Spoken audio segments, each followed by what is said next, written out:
Hello, everyone. Welcome to this podcast. Today's episode 8, and I have the legendary DJ Pryia joining me today for today's podcast. I hope you enjoy it. It's talking about DJing and all that, so hope you enjoy it. I'm here at a friend's house, as you can see, so I'm just recording a video today. This will go up early hours of tomorrow morning, so hope you enjoy it. Hope you are well. Hope you're staying safe. BL out.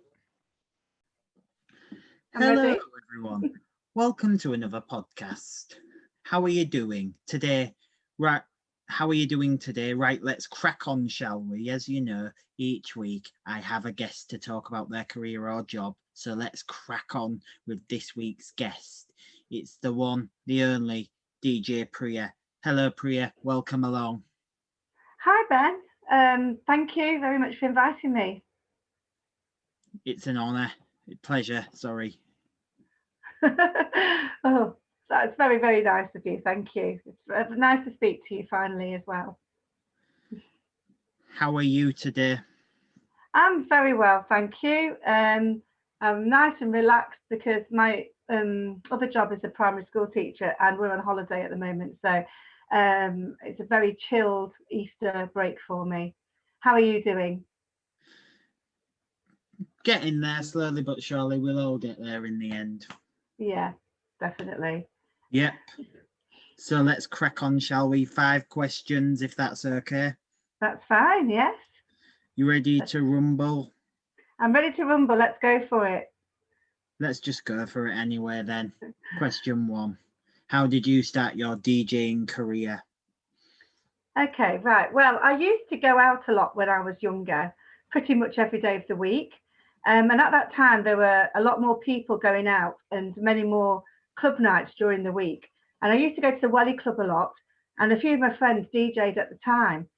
So as I had a lot of records myself, I thought it seemed like a fun thing to do, and I decided to give it a go. I asked the manager of the Welly to keep me in mind if any nights became available, and eventually Tuesday night became available, a weekly Tuesday night. So I started DJing at the Welly Club on a Tuesday. The night was called Giraffe, and it was mainly an indie night. Then within a year, I moved to a weekly Thursday night called Jigsaw. And then a couple of years later, I was lucky enough to be given a Saturday night at the Welly Club. And this was the night Yo-Yo, which still exists today. Yeah, and from what Mr. Yo-Yo tells me as well, you had a radio show as well. That's correct, yes. We did have a radio show. Well, we've had a couple of radio shows actually. We did a pirate radio show on a station called Freak FM. That lasted for about a year, and our show was called Planet Pop, and we played mainly indie stuff on that. Then we did another one on a sort of charity radio station, which was just running for a month. We did that. We did that. That was a weekly thing, so that was just 4 weeks. And then we did, I think it was about once a month on James Hogarth on BBC Radio Humberside. He had an evening show, and we did sort of once a month on there, and it was called the Indie Hour. And that we co-hosted that with James, and that was really good fun as well. Yeah, as you say, that's a good starting platform. Yeah, definitely. And it's good. I think it was good for people who came to our nights to see us in a different way, really in a different light, rather than just standing behind the decks, dancing away and smiling happily, to actually being able to speak and hear us speaking in between the songs we're playing. Because obviously in a nightclub, it's a very loud, raucous sort of atmosphere. It's very difficult to hear people speak, and we don't really use the microphone in between songs in a nightclub because we want to keep people dancing. So I think it was just nice for some of our regulars to hear us in a different light, and we did get quite a lot of listeners to those shows. Yeah, and one of my previous guests is a bit of a DJ as well. Okay, who was that? Hairsty. Oh yeah, I know. Yeah, but we know Hairsty as well. Yeah, from quite a long time ago, actually. Yeah. Yeah, because I've interviewed a while ago, you see. Yeah. Yeah. And I also know her through Darren Leatham as well. Yeah. Yeah. Because they would have all been around. Well, we've all been around for a long time, Ben. Yeah, and as you say, you're a brilliant DJ. People have heard of you, and I see your posters whenever I'm walking around sometimes. Oh, thank you. Yeah, sometimes it's a bit strange when I see my face out in shop windows and things, but I do get it does take me by surprise even now. But yeah, I've had to sort of get used to that. Yeah, and I've got I've had a busy couple of I still like the DJ, and one of my friends does it as well as starting out as a Right. young DJ with autism like myself. Yeah. Yeah. Yeah. Yeah.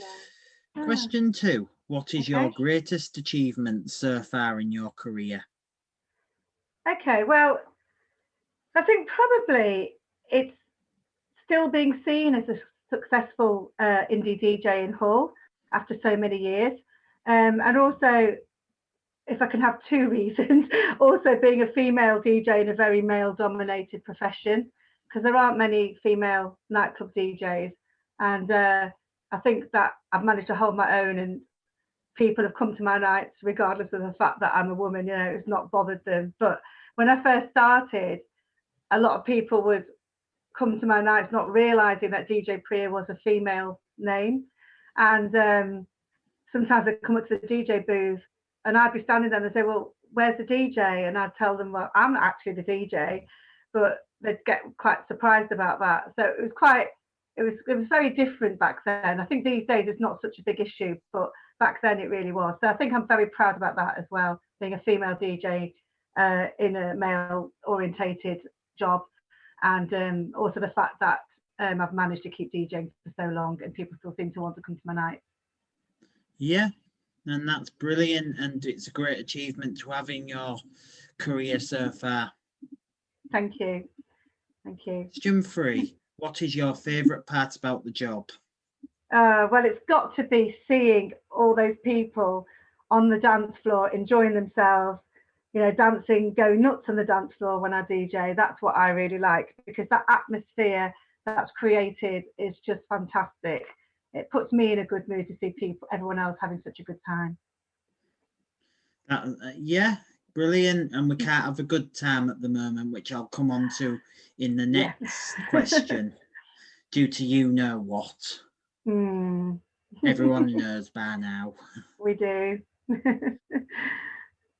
Question 4. How has COVID affected your career and line of work? Okay, well, the last time I DJ'd was Friday, March 13th, 2020. And the Friday after that, Boris put out an announcement that all nightclubs had to close, and they've remained closed ever since. So obviously COVID has affected my DJ work massively. I haven't DJ'd in over a year. I have been offered work in bars, but I don't want to DJ to people sitting down. That to me is not the right ambience or atmosphere that I want to DJ at.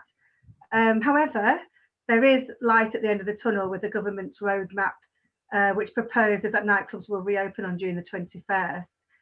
So fingers crossed that will still go ahead. Obviously, we don't know for sure yet. And we have a one-off yo-yo night booked in at the Welly Club on Saturday, July the 3rd. And so if that goes ahead, obviously, I'm really looking forward to that. And fingers crossed we'll be back at the Piper doing our loaded indie night every Friday when restrictions are fully lifted. So it's just a case of play the waiting game now. Yeah, I'll just send someone from your profession to Downing Street or something. Yeah. So we need the clubs to open. Yeah, that would be a good idea as well. I don't know whether they'd listen to us though. I thought they briefly reopened in the summertime. No, the actual nightclubs didn't. The Piper Club, which is where we do loaded, that did open, but only as a bar. So they couldn't open as a nightclub, and it opened as a bar and mainly outside as well. And it was fantastic what they did with it, but it's still they couldn't open as a nightclub because obviously they can't have loads of people squashed into a relatively small space, really hot and warm and sweaty. So, it's a case of having to wait. So no, nightclubs didn't open for a short time. It was just the bars. And Attic as well did briefly reopen because I remember some friends going there. Yeah, but once again, it wasn't done in the same way as it would have been as a regular nightclub. I think they opened it in a, so you could go and have a drink, but you had to sit down and that sort of thing. Yeah, which is it's not the same. Yeah, it sort of defeats the purpose of being a nightclub, really. Yeah, but obviously, all venues have got to try and do what they can to keep some sort of turnover going, some sort of money going. Yeah. Keep the government happy, so to speak. Yeah, definitely.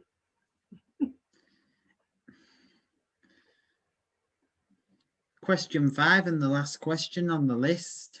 Okay. What advice would you give to young, aspiring DJs starting out? Okay. Well, believe it or not, I was a young aspiring DJ at one point many years ago. And I think really the thing to do is you've got to believe in yourself. You can't really do it for the money, not to start off with, because when you start out, you don't really get paid very much at all. It's really, you're doing it for the love.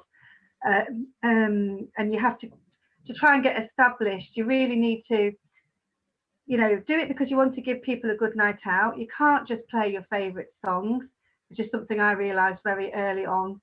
You can play some of your favorite songs. Obviously, you've got to have a love for the music and a passion for the music.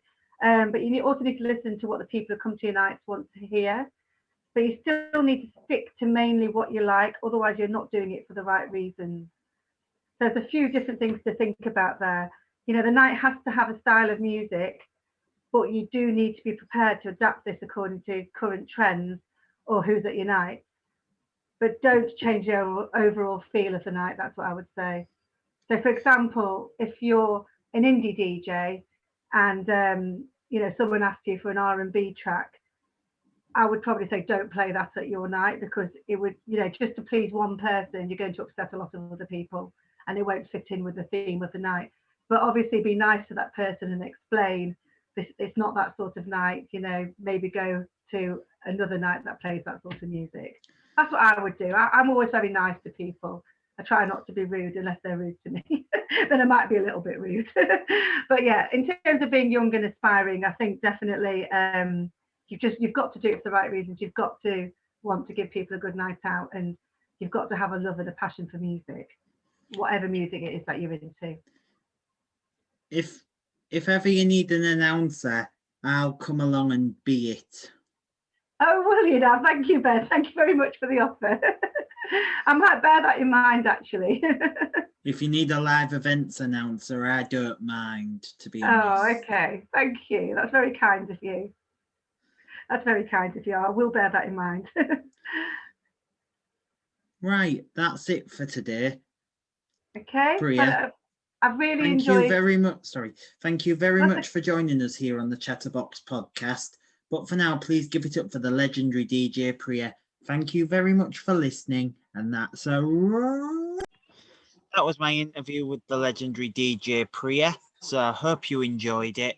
And please like, subscribe, dislike if you don't like the video. And yeah, comment if you like to.